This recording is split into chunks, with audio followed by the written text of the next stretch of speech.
This person gave you and the other person who you were with, who was your friend, a ride. And then you said, well, you know what? I just want to talk to them with us two alone. And then that person got out of the car so you could speak to them. And then you immediately get out of the car, get in the driver's seat, take off and hit that person with the vehicle.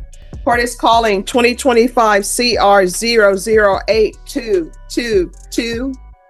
State versus... Right away, Judge Boyd isn't interested in generic excuses. Notice how she's drilling down to one simple question. Why? In sentencing hearings, judges often care less about what happened. They already know that, and more about whether the defendant truly understands why it happened. And right now, Brianna's answers aren't giving the judge much confidence. What do you think? Does she sound genuinely remorseful, or is she struggling to explain her actions? This is Brianna Marie Gonzalez.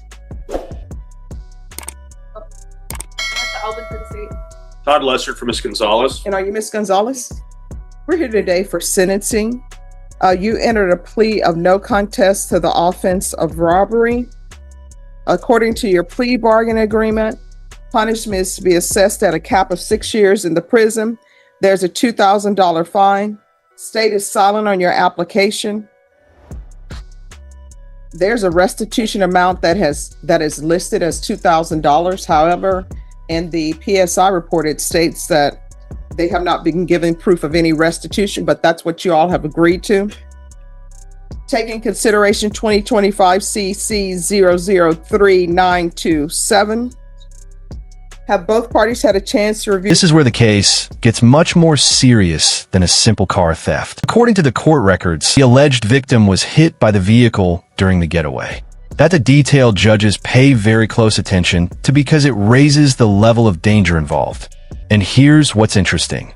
The judge is comparing Brianna's version of events against the official stipulations she already agreed to.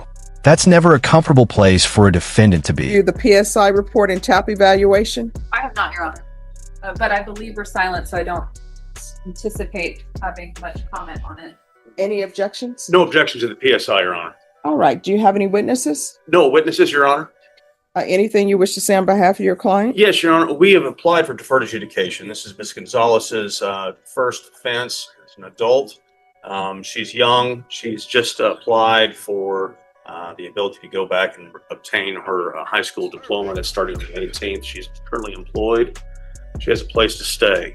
This was a very large lapse of judgment, which she understands. She understands the consequences of her actions. And if the court is willing to grant her the deferred adjudication application we've put in, she understands that even one little toe over the line.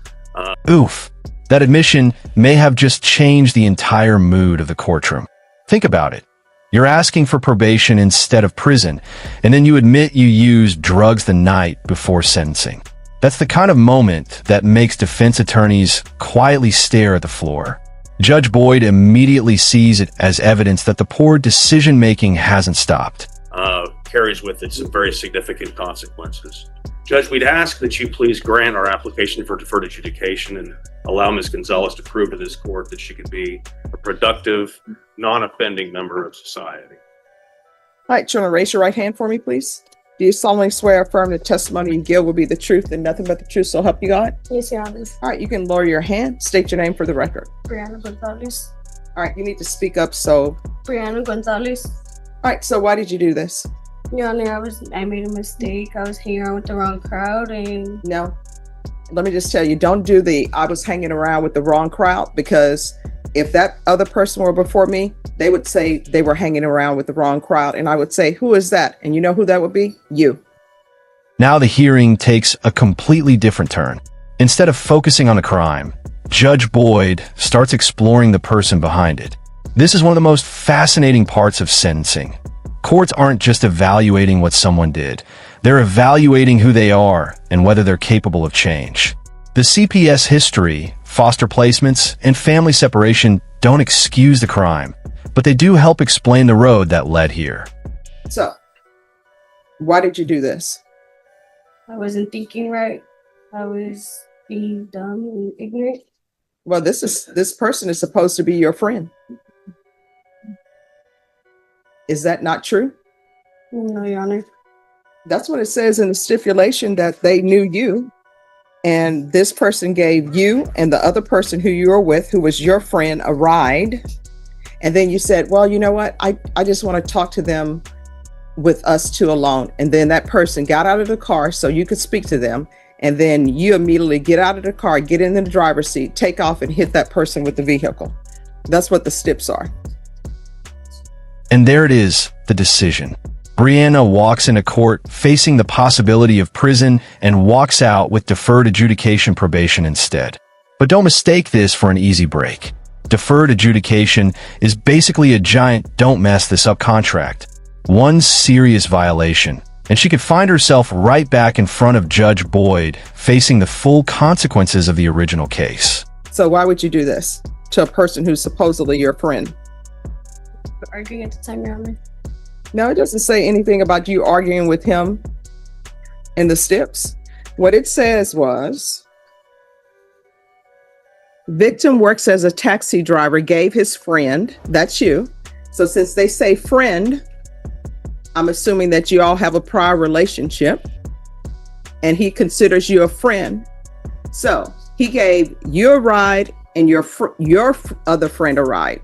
So your friend with a taxi driver and you have your friend with you and he gives you both a ride. And I'm assuming he was doing this out of the kindness of his heart. Did he charge you guys any money? No, Your Honor. This final speech might be the most important moment of the entire hearing. Judge Boyd isn't minimizing Brianna's difficult childhood, but she's drawing a line between explanation and responsibility. It's a message courts deliver every day. Your past may explain your decisions, but eventually it can't make them for you. The real question now is whether Brianna uses this opportunity as a turning point, or whether she'll ever see this courtroom again. All right, so he gives you a ride and you go to an apartment complex and you tell him, I want to speak to my friend in private. So the victim gets out of the vehicle and then you immediately jump into the driver's seat and drive away. The victim gets hit by the vehicle that you're driving. And it says the victim had pain on his left knee from the vehicle hitting him. The defendant, that's you, struck the apartment complex gate